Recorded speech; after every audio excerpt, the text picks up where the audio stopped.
Hi, this September we have an additional screening test that Alberta has asked us to give our students.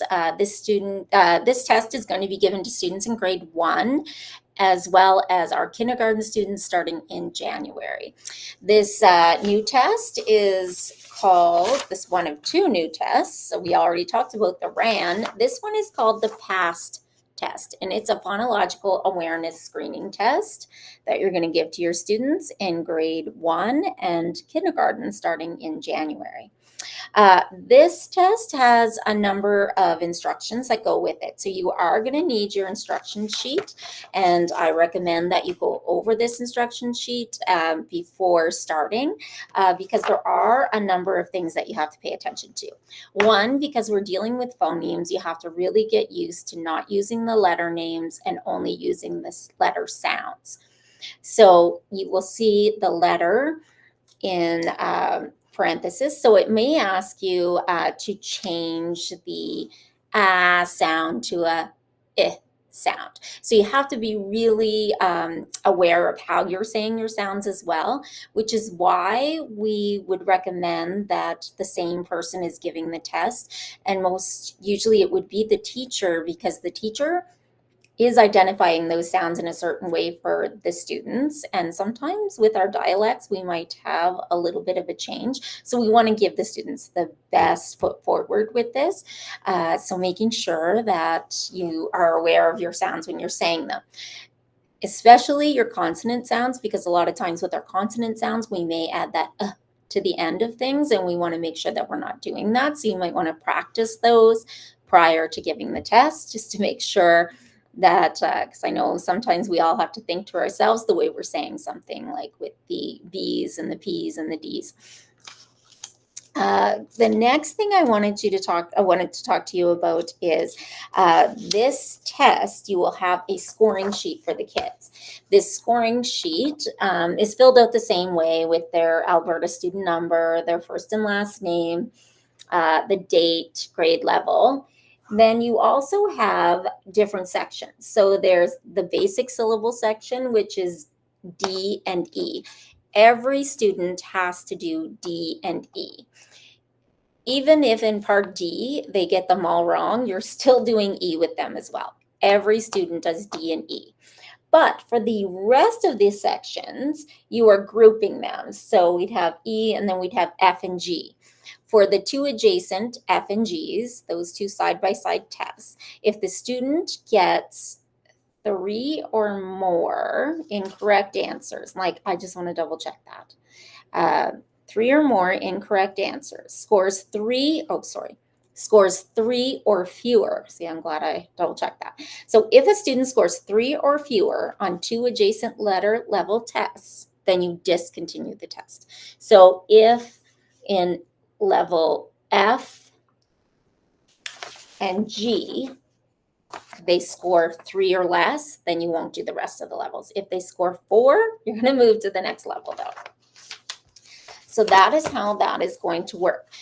The sound that they want you to eliminate is always going to be in parentheses. So for example, the first two that we are doing, the basic syllable test and level D, we're going to say a word. We're going to say bookcase. Now I would like you to repeat the word bookcase without saying book. And then they'd have to tell you case. So they're eliminating that first syllable of book.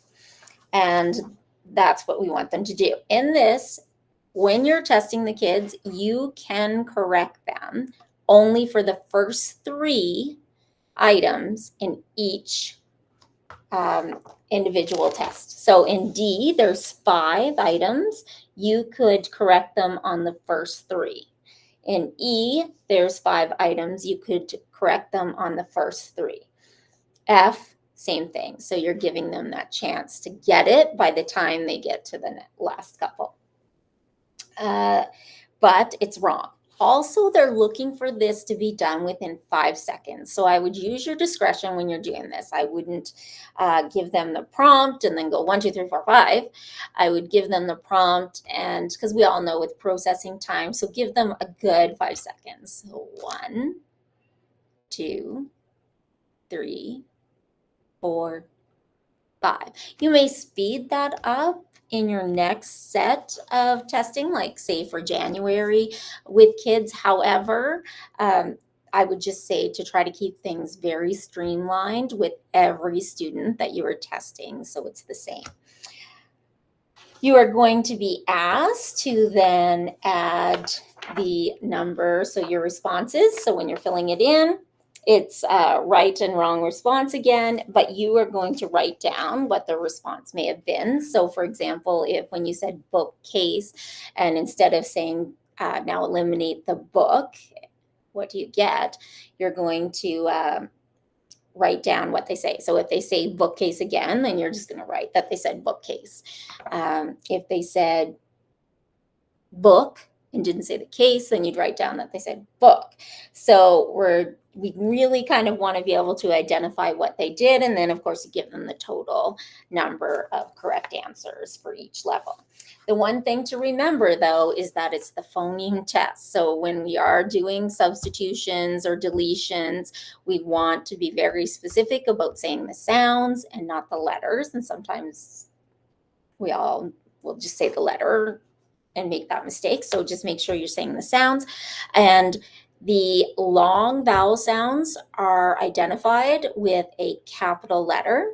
So in the form of the word cake, the A sound that you want to exchange and replace it with the I sound, then you're using the letter name, but you're saying the long vowel sound. That's what you're doing. Those would be the majority of the instructions that I want you to have. I would just remember 3 or fewer, you can discontinue the test on any 2 adjacent tests. So it does tell you what that means. It says everybody is going to do D and E. Everybody. Doesn't matter if you get them all wrong.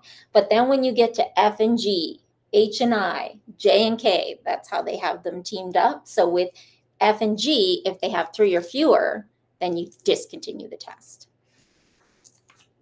I think that's probably it for that one. And this, again, is a phonological awareness screening test. It'll be given to our grade 1s in September, again in January, and then your at-risk students in June. Kindergarten will give this test in January as well as June. Any questions? Just give me a call. Thanks.